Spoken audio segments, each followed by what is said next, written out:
encore en retard. Toi qui es déjà là, tu es venu à temps, occupe la première place. Celui qui est à la première place, c'est celui qui reçoit de bonnes choses. Alléluia. Amen. Alléluia. Amen. Est-ce que tu peux acclamer le Seigneur? Non, tu n'as pas encore acclamé le Seigneur.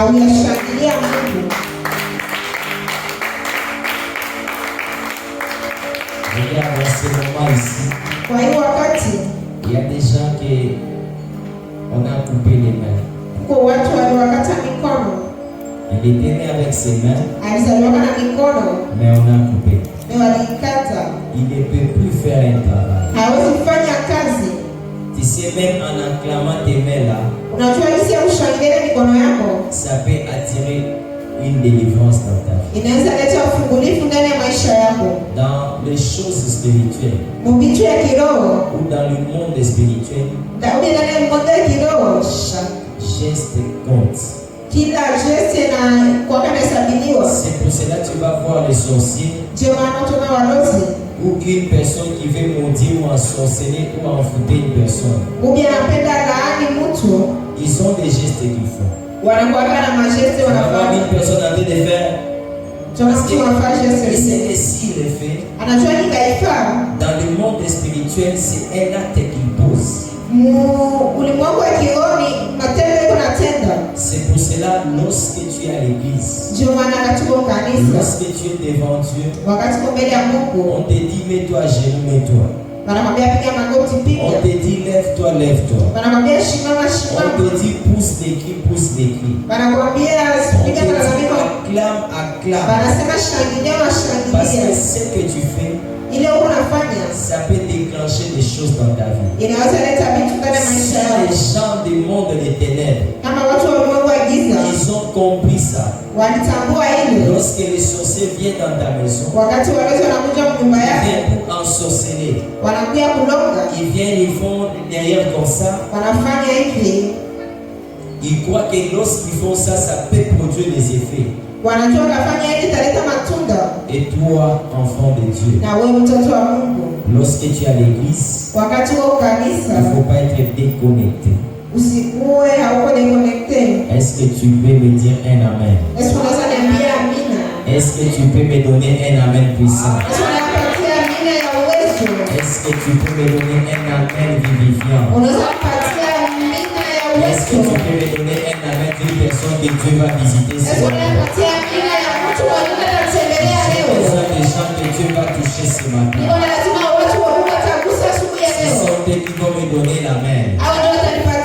Si tu sais que tu ne seras pas visité ce matin, ne dis pas amen. Mais si tu sais que Dieu va te visiter, on va un amen d'une personne qui sera visitée.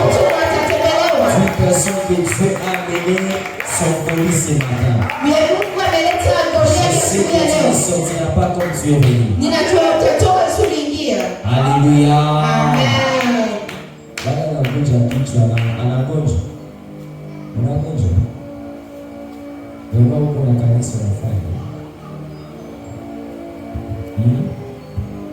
Inatudéconcentrer ça qui va faire vile c'est comme si kitu tuko nafanya hapa haina maana. C'est ça, non?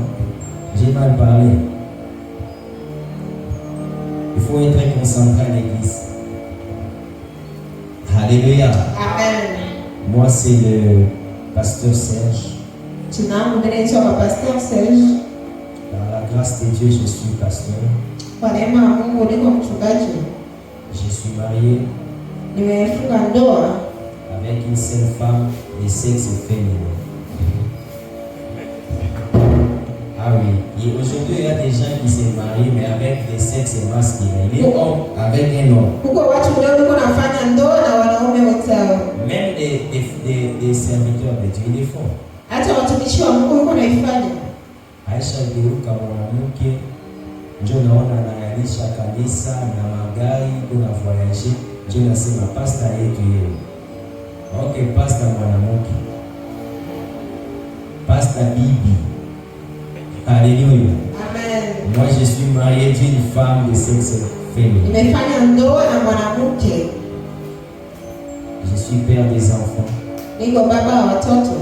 Spirituel et biologique. Wa kiroho na kimwili. Je réside à Goma. Mimi naishi Goma. Je suis en mission. Niko kwa kazi. Bunia, et puis par la grâce de Dieu, je veux faire aussi Kinshasa. Hapa Bunia kwa neema ya Mungu nitapita Kinshasa. Parce que je devais voyager depuis le mois de janvier. Ningesafiri tangu mwezi wa janvier.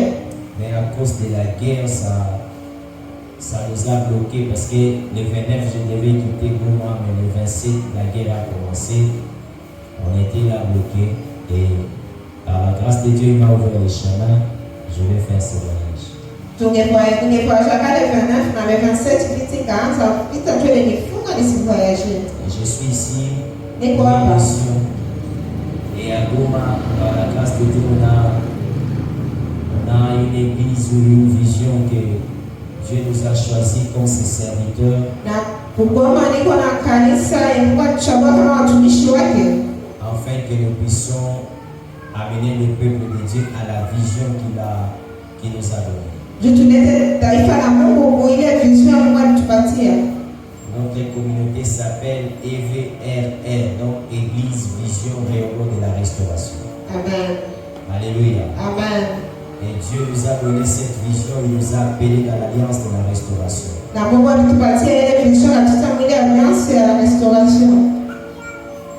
La grâce que nous avons, lorsque notre Dieu descend pour opérer,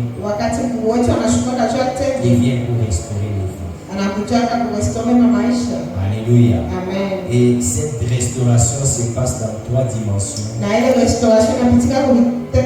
dimension spirituelle, la dimension physique. Tu as la maladie, tu as des problèmes, des infirmités, Dieu doit restaurer.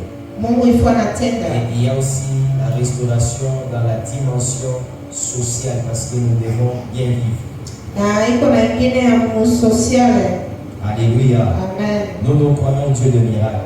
Nous croyons Dieu qui bénit. Je ne sers pas un Dieu.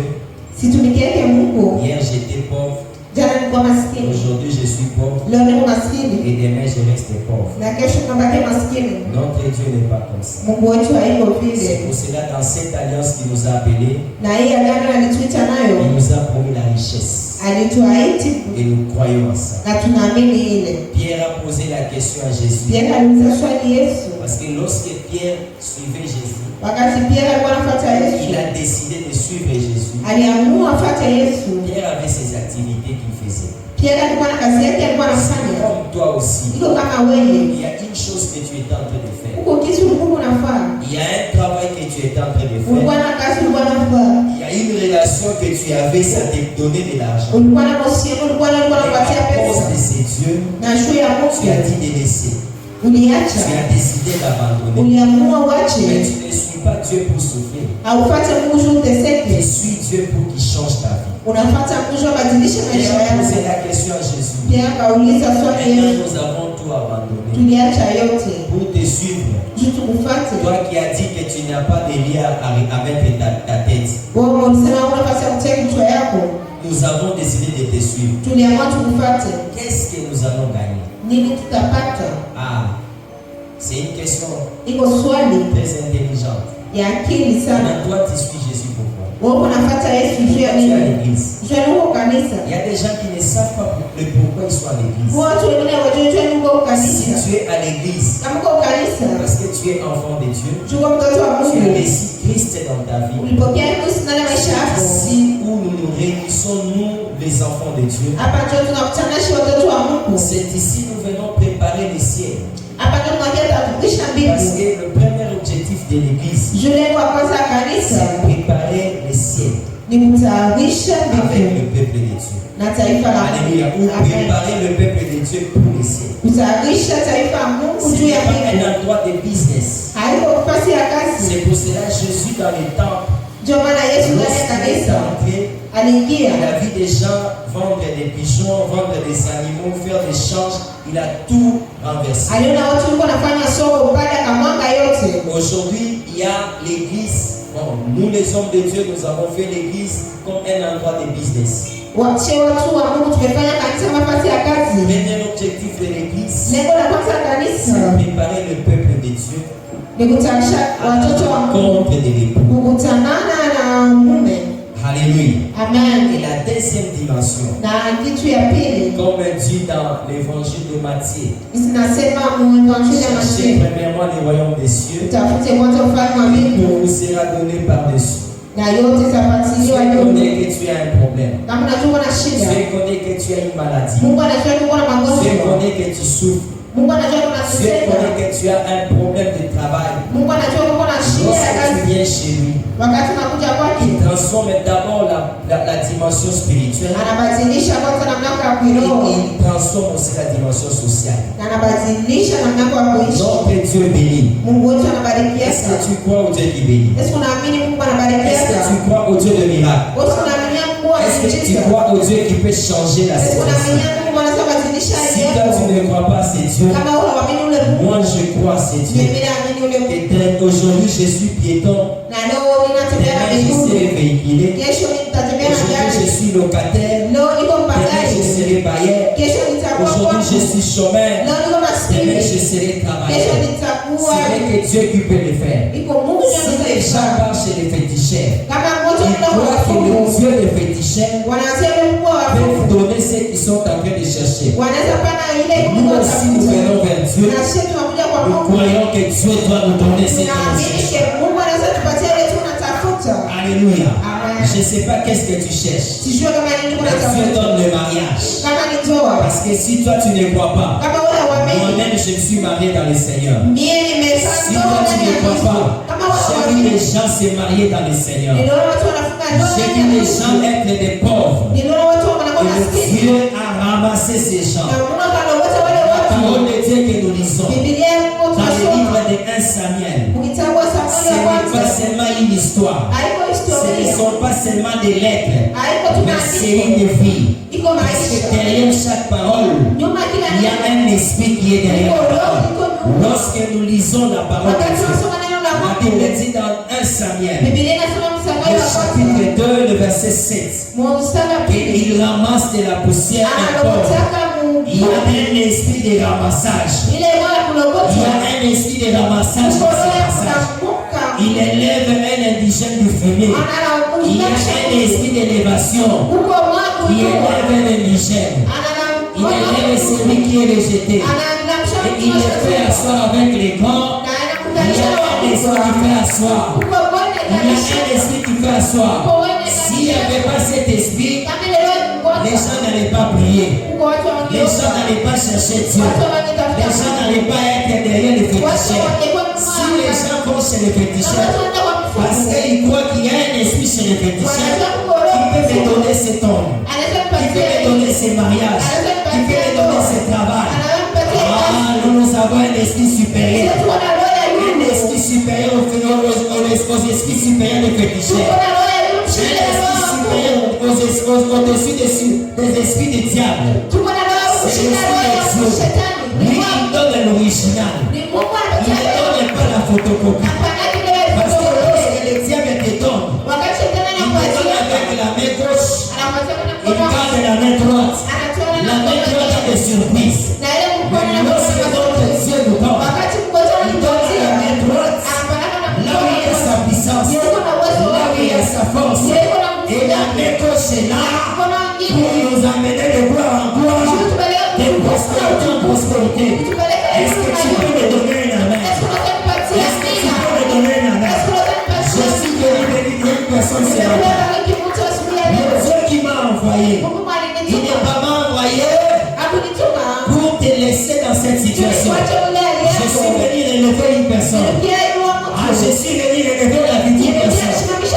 Je suis venu élever la famille d'une personne. Si hier tu étais rejeté, mais aujourd'hui, le Seigneur est venu t'élever. Le Seigneur est venu chercher une personne. Lorsque nous entrons à l'église, les témoignages, ce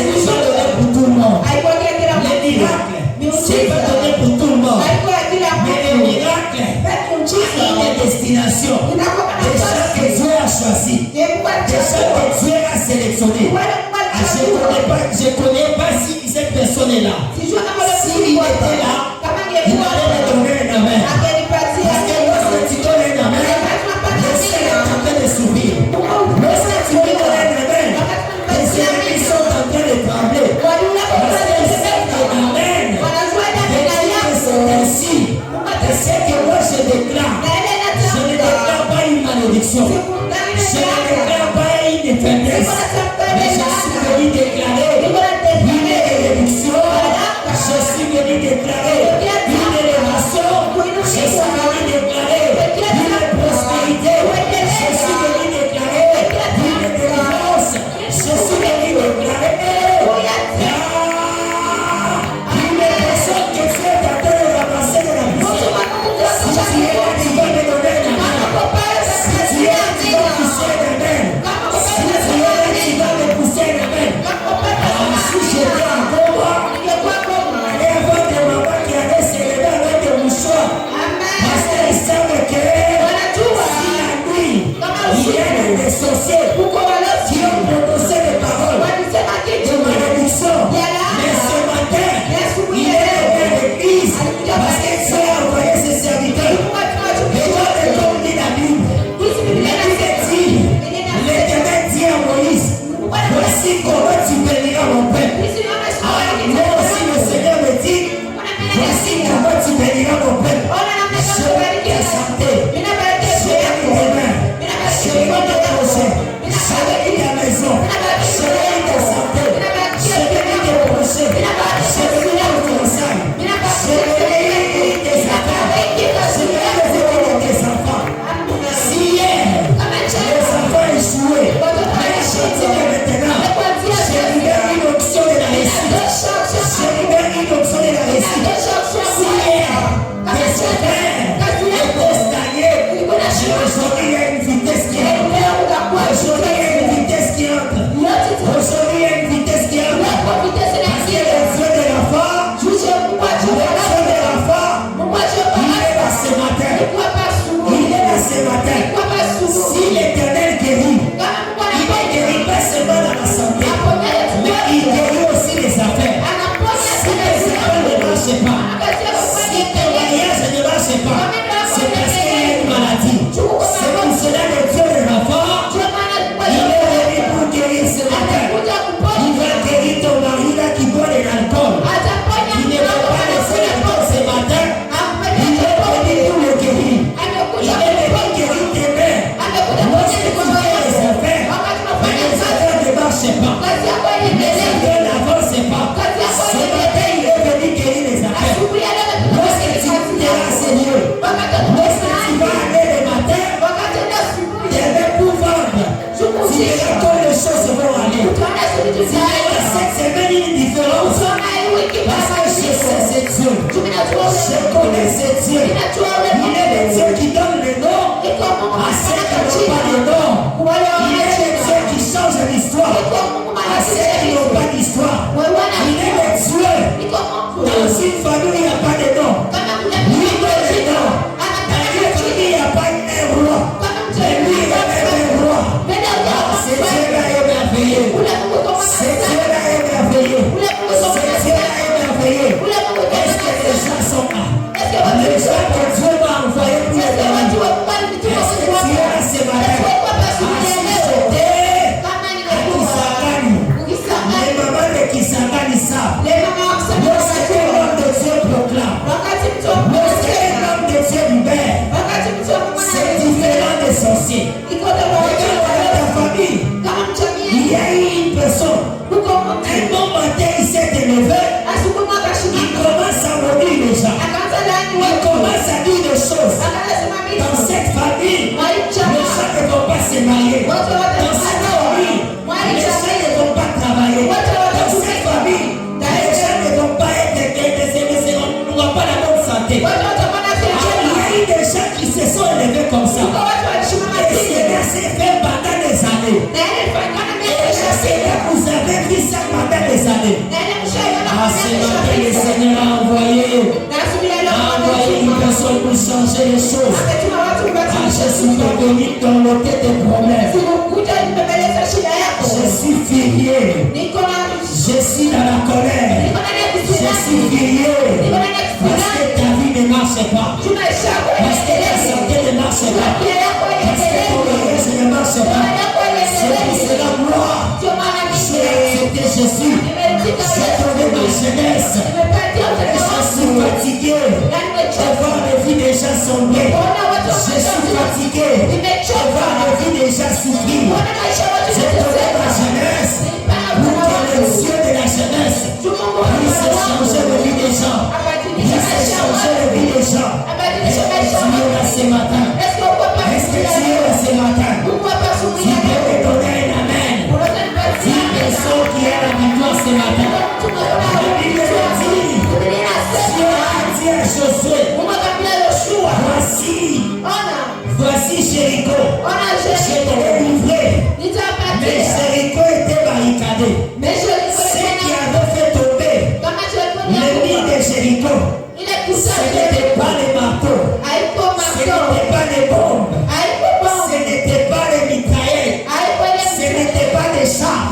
Mais ce qui avait fait tomber le miracle qui a entouré Jéricho, c'était les cris. Je vais écouter les cris qui va faire tomber les miracles, qui te bloquent d'entrer dans ce mariage, qui te bloquent d'entrer dans cette étendard. Est-ce que je peux me donner des cris qui vont faire tomber le mur, qui vont faire tomber le mur? J'ai besoin de ces cris. J'ai besoin de ces cris. Maman, tu n'as pas encore compris. Papa, tu n'as pas encore compris. Parce que si tu fais le fier, ici là, lorsque tu vas sortir ici, les bailleurs t'attendent pour payer le loyer, tu n'as pas ça. Les enfants à l'école, on les chasse et tu n'as pas encore payé. Mais Dieu te donne l'éducation. Mais tous les jours que tu pousses, ça va donner l'argent pour que tu deviennes le bailleur. Ça va te donner l'argent pour que les affaires marchent. Ça va te donner l'argent pour que les enfants commencent à bien étudier. Ça va bouger le cœur de ton patron qui ne refuse les salaires. Ça va bouger l'emploi où tu as déposé ta demande d'emploi. Est-ce que tu peux me pousser un cri? Est-ce que tu peux me donner un cri? Est-ce que tu peux me donner un cri? Parce que c'est toi qui es le riche d'aujourd'hui. Pas le riche de demain, mais le riche d'aujourd'hui. Parce que c'est toi qui es le bailleur d'aujourd'hui. C'est toi qui es le bailleur d'aujourd'hui. Est-ce que tu peux me donner un amen? Je veux que tu montes avec moi. Je veux que tu sois avec moi. Si tu n'es pas avec moi, c'est difficile de te transmettre ce que Dieu m'a donné. Je parle au bailleur d'aujourd'hui. Je parle à une personne. Dieu m'a réservé une terre pour lui.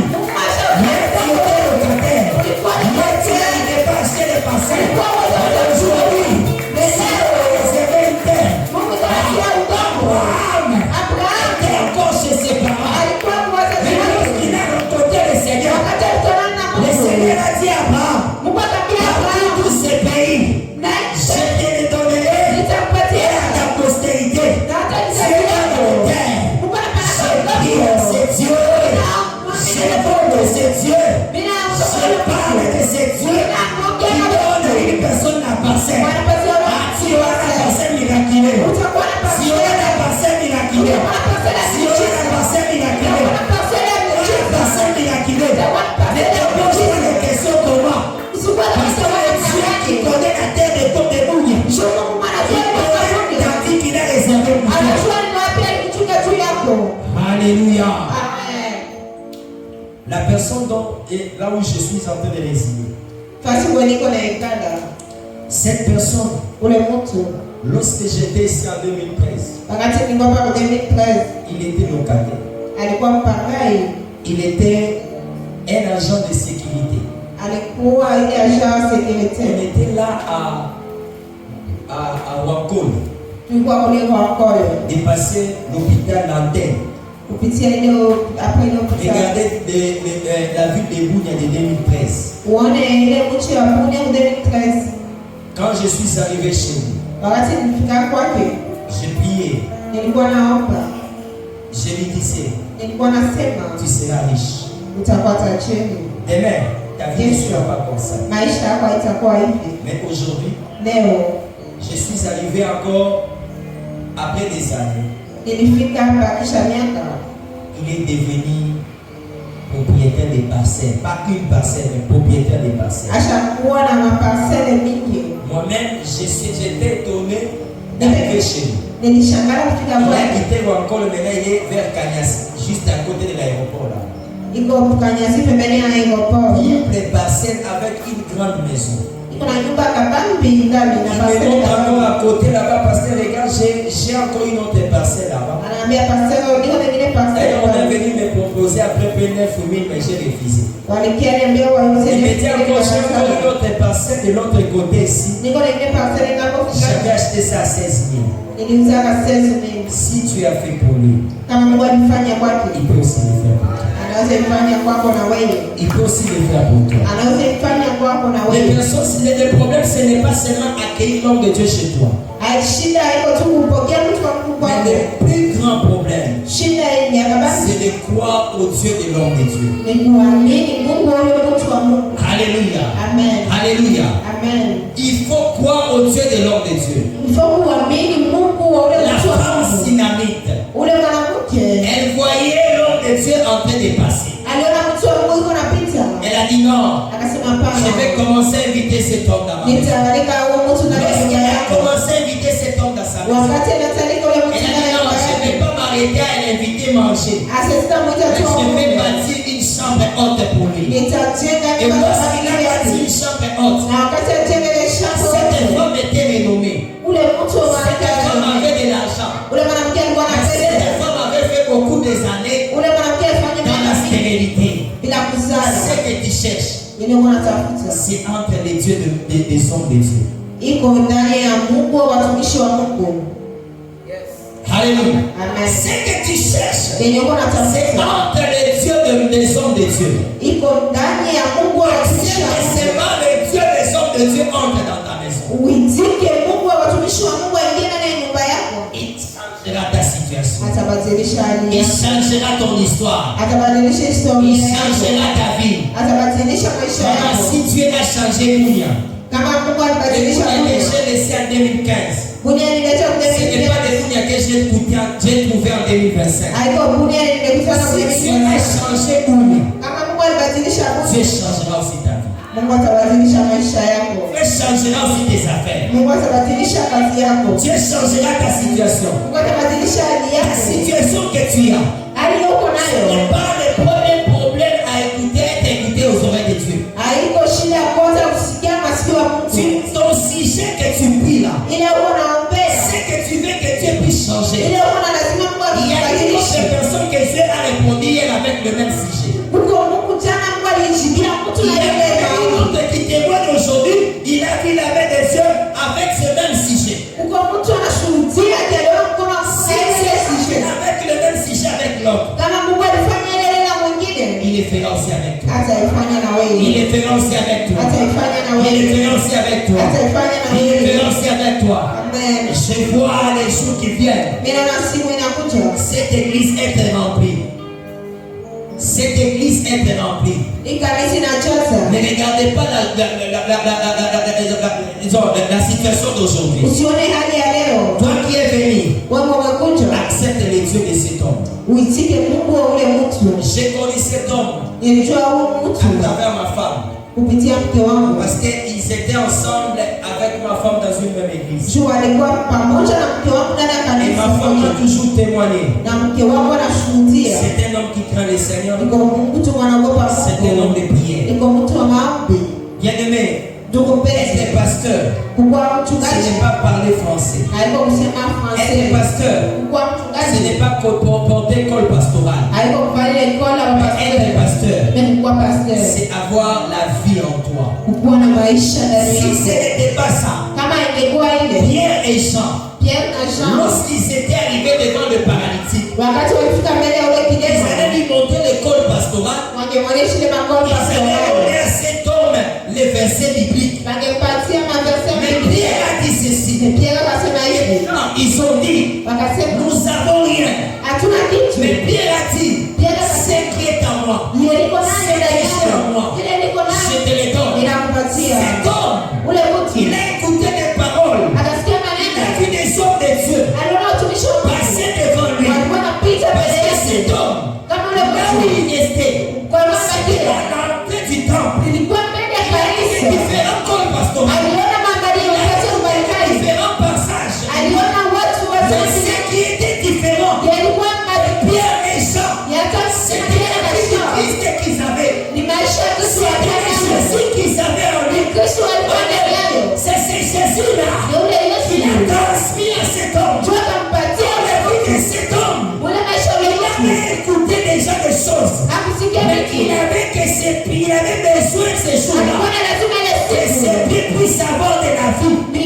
Ses pieds étaient morts. Être pasteur, ce n'est pas connaître la bénédiction de verset biblique. Ce n'est pas faire la théologie.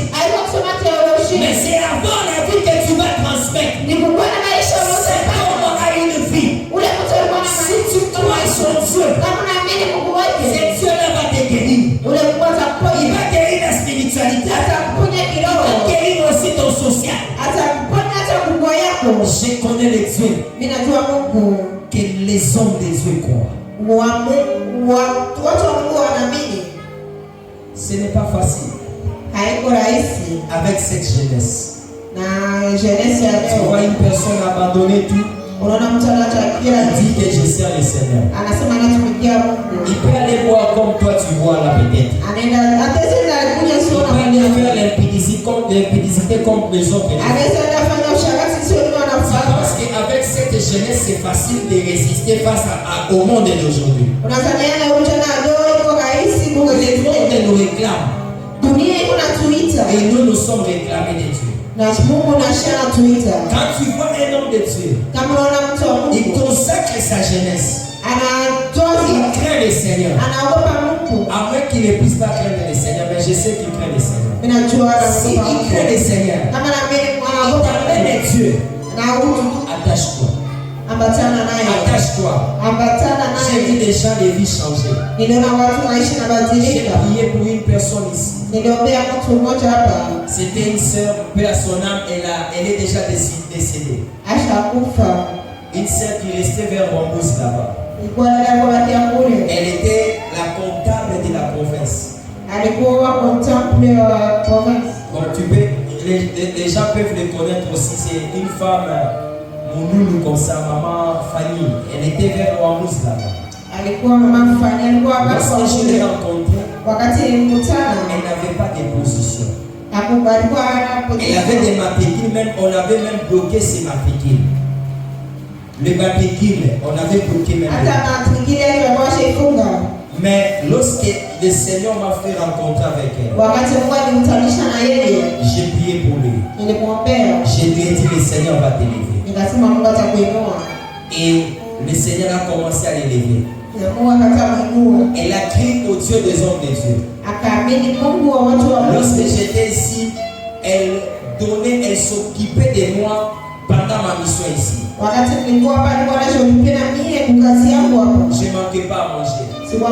Même chez elle, elle a dit, si le pasteur a dit, on m'a mis même dans le programme, on m'appelle le matin, pasteur vient. Si je ne pars pas, on m'amène à la maison. À l'époque, j'étais célibataire. Elle s'est attachée à ce Dieu. Et Dieu l'a ramassée. Elle commençait à monter. Elle montait. Jusqu'à ce qu'elle était devenue la comptable du province. Mais à un moment donné, le diable a permis qu'elle se sépare de moi aussi. Ce n'était pas arrivé longtemps, elle était morte. On l'a empoisonnée avec un poison sec.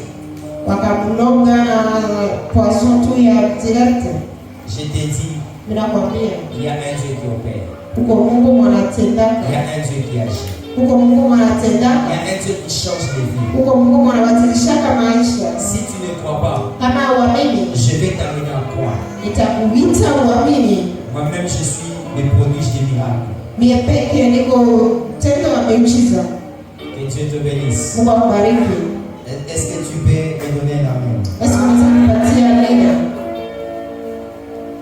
Mama, unafanya kazi gani ya kanisa? Usaka msala ni ya kanisa. Tele mawa kusimuza. Musala ni usala na l'église. Usaka msala na l'église. Vous avez la besoin de ça. Vous avez la besoin de ça.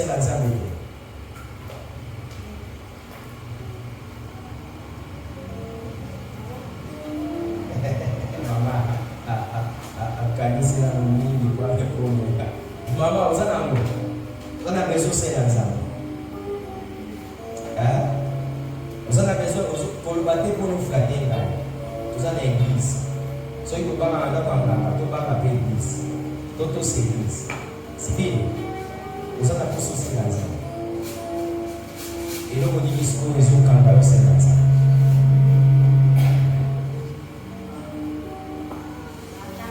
Ah? Tá. O sacane. Esse aí. O sacane. O taquisa. Tá exato. Tá exato na universidade. Tá exato na segunda. Segunda. Você se ganhou.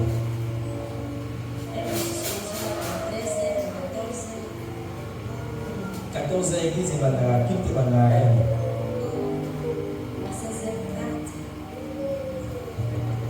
Et puis il te sera pour une bonne. Mardi à vendredi. Mais vous en attendez Yahweh Église. Des jours et Seigneur. Est-ce que tu sais que tu as une grâce en toi? Parce que pendant que je suis en train de parler, je vois une grâce en toi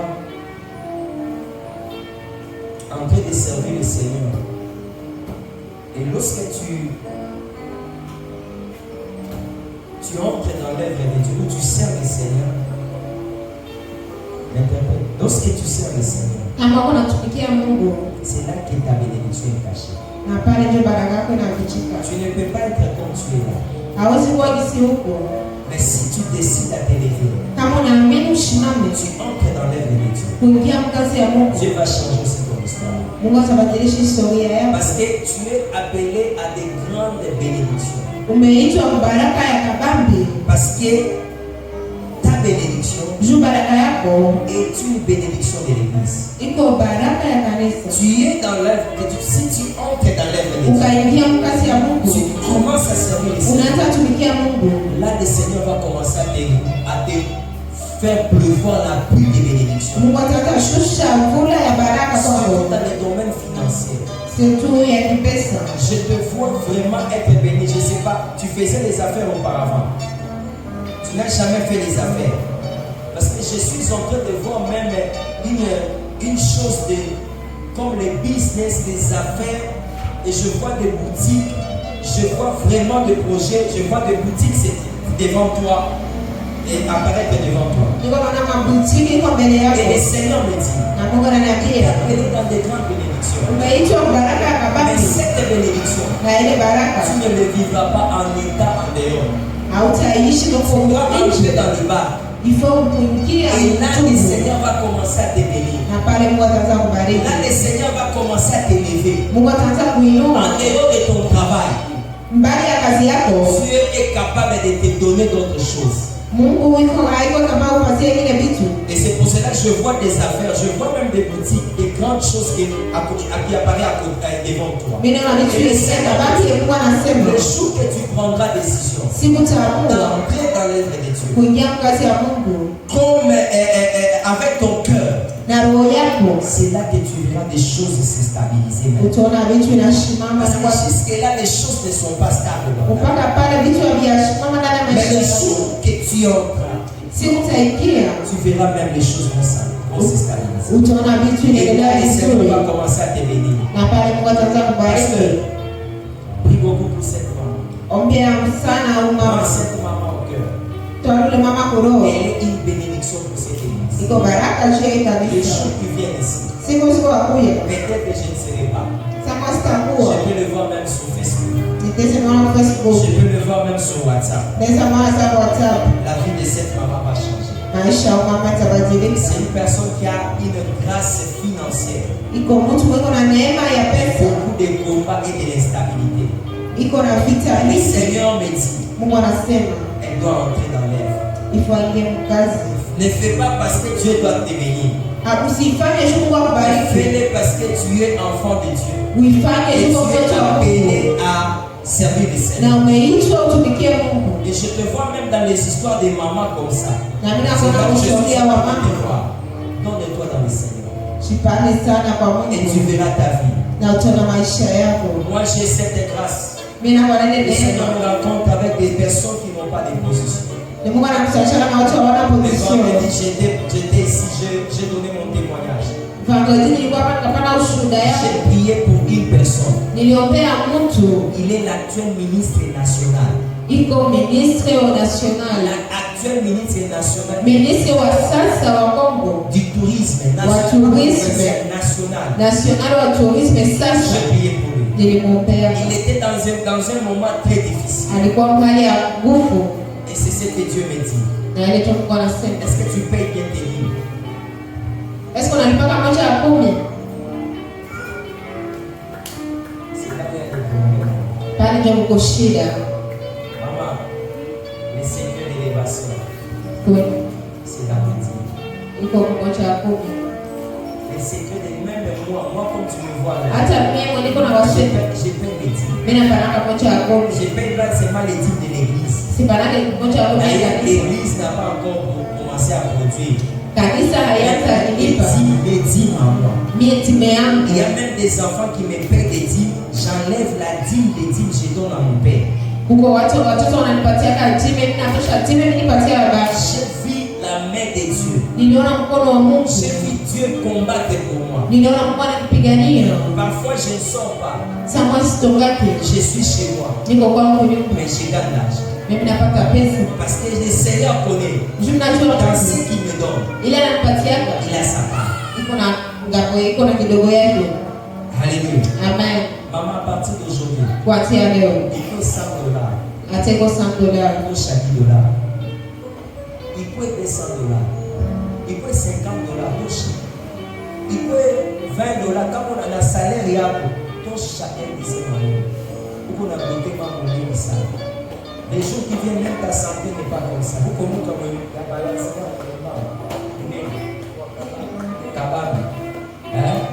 santé n'a pas besoin de santé. Je parle ici au nom du Seigneur. Je parle ainsi du Seigneur. Tu seras une bénédiction pour cette personne. Mais c'est à toi de prendre ou c'est à toi de laisser. Si tu es resté comme ça, à gloire au Seigneur. Merci que tu viens chez Dieu pour qu'il puisse changer ta vie. Gloire au Seigneur. Tu vas t'agir là-bas. Devant ton pasteur, il va prier pour toi.